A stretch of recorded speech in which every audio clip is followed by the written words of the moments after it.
What is going on, guys? Cody here to give my top 10 WWE wrestlers of 2024. 2024 was seriously the best year WWE has had, probably since the early 2000s. In ring wise, storyline wise, making money. I mean, look at TKO stock, it's soaring to the roof right now. WWE had a very successful year, all the way from Royal Rumble to Saturday night's main event. And a lot of it had to do with a lot of the wrestlers that were competing in the ring, and I'm going to give you the 10 best of them. But before I do that, I am going to give a list of honorable mentions. And don't get mad at me if I don't have your favorite wrestler on here. I'm sorry. There was only 10 spots. Shut your bitch ass up! My honorable mentions go to CM Punk, Bailey, Nia Jax, Sami Zayn, Jacob Fatu, I love you solo! Dirty Dom, and Tiffy Time. And now let's get into the top 10 list proper. Yeah! Yeah! Yeah! Yeah! Yeah! I hope you guys enjoyed this gameplay from WWE 2K24. I figured this would be more entertaining than watching me sit here and talk about grown men in their underwear pretending to fight. Number 10 on my list is L.A. Knight. Yeah! LA Knight had a humongous year, winning his first singles championship in WWE, defeating Logan Paul at SummerSlam. You know, at the end of 2023 is when his popularity really took off and he had that match with Roman Reigns. He has just had a year where he has not been over, you know, like the fans have loved him all year. And even though he hasn't been world champion, he's basically been like consistently a top guy in WWE, and he was rewarded with that with the United States Championship. Not exactly happy on how he lost the belt to Shinsuke Nakamura. I also feel like LA Knight's popular enough to lose the belt and still have a lot of fanfare left over. He is eventually going to be WWE champion, and the fans are going to pop huge when that happens. Number 9 on the list is the real tribal chief, the OTC, Roman Reigns. Reason Roman Reigns is so low on this list is because he's missed most of the year. He lost the WWE Championship to Cody Rhodes at WrestleMania 41 and then returned at SummerSlam, and he's had like 2 or 3 matches since then. But it's hard to deny just how much importance Roman Reigns brings when he's on television. Like, you see he's going to be on the show, you feel like you have to watch it. And I really like these cinematic segments they've been doing with him, like the standoff with CM Punk a couple weeks ago, and then this past Friday on SmackDown where he was on the boat and he challenged Solo Sikoa to a match on Monday Night Raw. Roman Reigns is just the absolute biggest star in the company, and the way they present him, it feels like that. He probably, if I had to bet, will never be WWE champion again. He's always going to have that aura of being the champion without the belt. Number 8 on my list is Randy Orton. For a guy who looked like his career was over after having his back fused and missing 18 months, Randy Orton has been better than ever. When he returned at Survivor Series last year, I thought he was just going to be on a part time schedule. You know, we would maybe see him at like the big 5 pay per views, but no, he's consistently on Raw or SmackDown. He's having a match every single pay per view. Randy Orton just looks like he's getting better with age. He's had a lot of good matches this year. The one that sticks out to me is the match against Gunther for the World Heavyweight Championship. I was so hyped for that match, and that match over delivered. He also had some really good tag team matches with Kevin Owens against the Bloodline. That one at Backlash Paris, loved that match. Randy Orton, he's just somebody I look forward to seeing on television every week, and I really look forward to watching his matches. And Randy Orton's never been a bad wrestler, but there was a time where it was like, oh, you kind of feel like he's going through the motions. It doesn't feel like that with him now. It feels like he knows he's got a second lease on life, and he is just going out there and giving it his all every time he wrestles. The number 7 spot belongs to Liv Morgan. Liv Morgan is somebody who I don't get why she gets the hate that she gets, because to me she is just an entertaining character on the show. She's very hateable, stealing Rhea Ripley's, I don't know what we'll call Dominic, I guess, play toy away from her, stealing her championship, stealing her friends. Like, Liv Morgan to me is one of the best female heels in WWE, but I also feel like she doesn't get the credit for how good she's been in the ring this year. Like, the match against Nia Jax at Crown Jewel wasn't that good.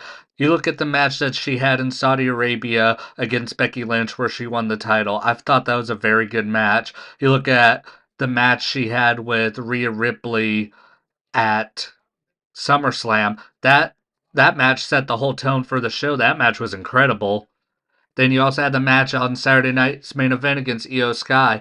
Liv Morgan, I think, has had consistently great matches, and she's just been an interesting character. Her Dominic and Rhea was at one point the hottest storyline on Raw, other than Drew McIntyre and CM Punk. So to me, Liv Morgan, I think, is the women's MVP for 2024. Number 6 on my list is Seth Rollins. One nickname Seth Rollins needs to have, it's not the Messiah, not the Architect, not whatever other nickname you guys want to give him, Mr. Monday Night. His nickname should be the Mailman, because he always delivers. And he, for the early part of 2024, was carrying Monday Night Raw. And I'm very happy for him that he got to main event his second WrestleMania. I know he doesn't count cashing in as main eventing WrestleMania 31. I technically count it because he ended the show winning the championship.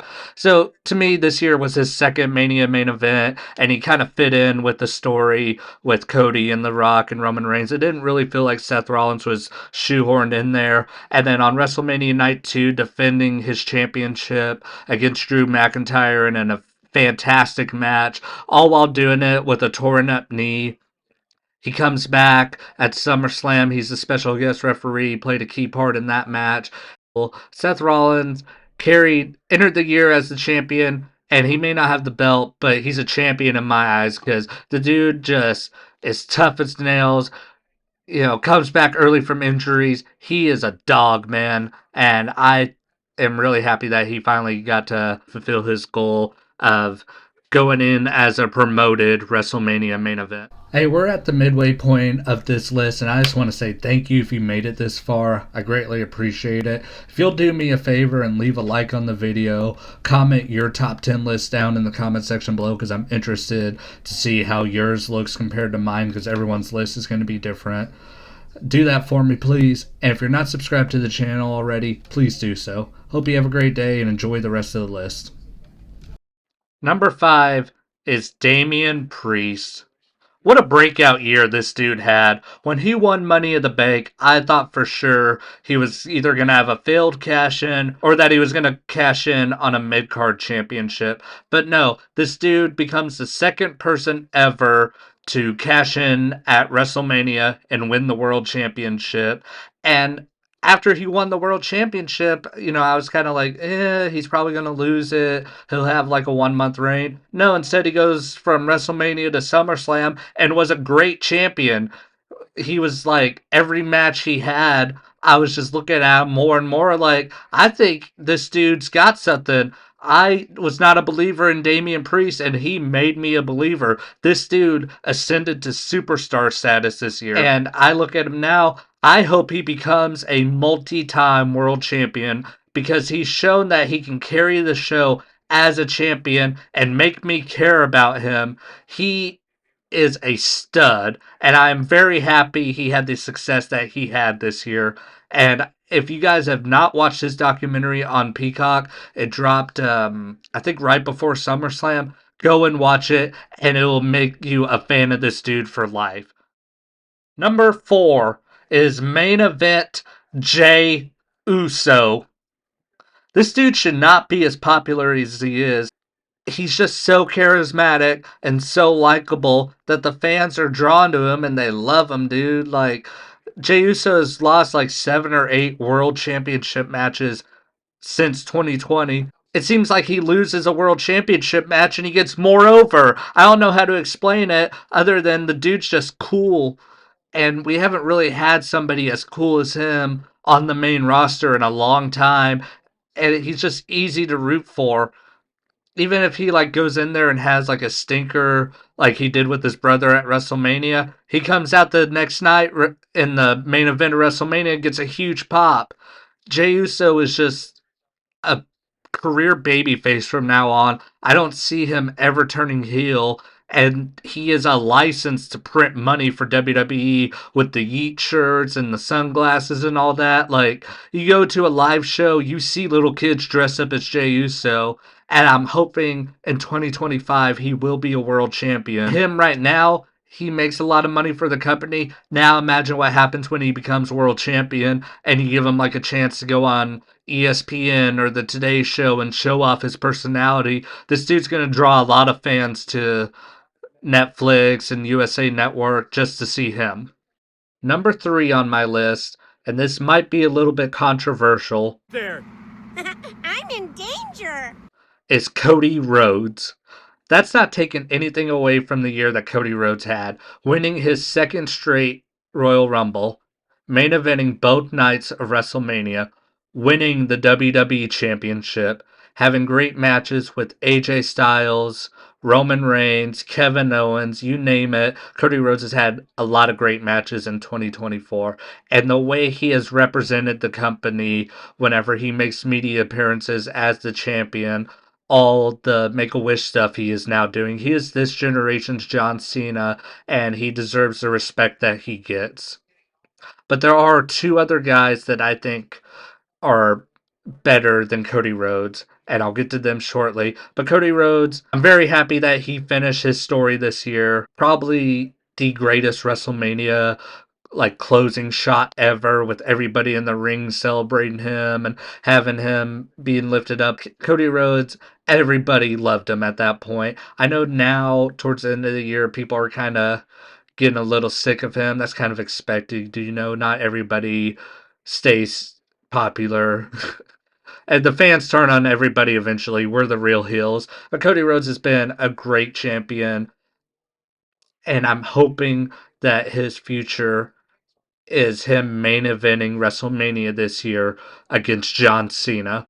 The runner-up spot goes to Drew McIntyre. I absolutely hated this dude as a babyface. I thought he was boring. I didn't think he was interesting. I thought he had good matches and he had a good look and all that.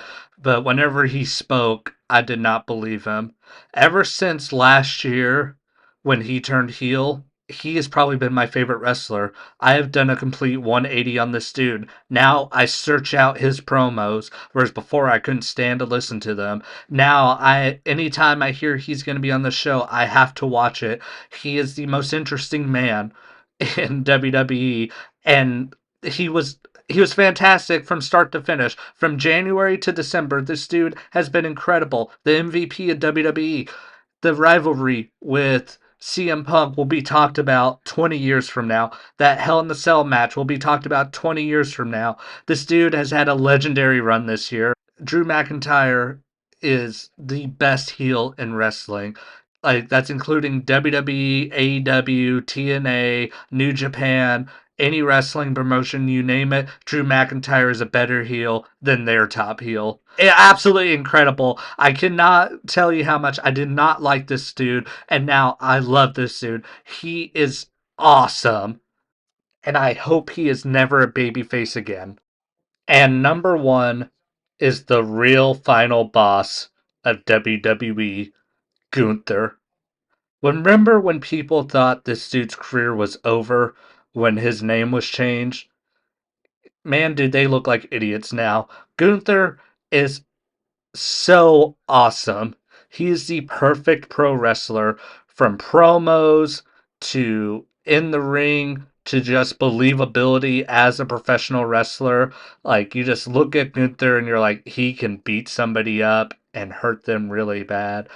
And he is just somebody, he's my favorite wrestler. And I didn't think he would ever be that because when I first saw him when he debuted NXT UK, I was like, who is this overgrown baby? This dude will never get over. And boy, was I wrong. And the thing I love the most about Gunther is that a lot of his matches stay in the ring. It's not like he goes to the outside of the ring and does like dives and stuff like that. He just goes in there and beats people up. He is awesome, dude. I can't explain how much fun I have watching this guy's matches and how perfect I just think he is.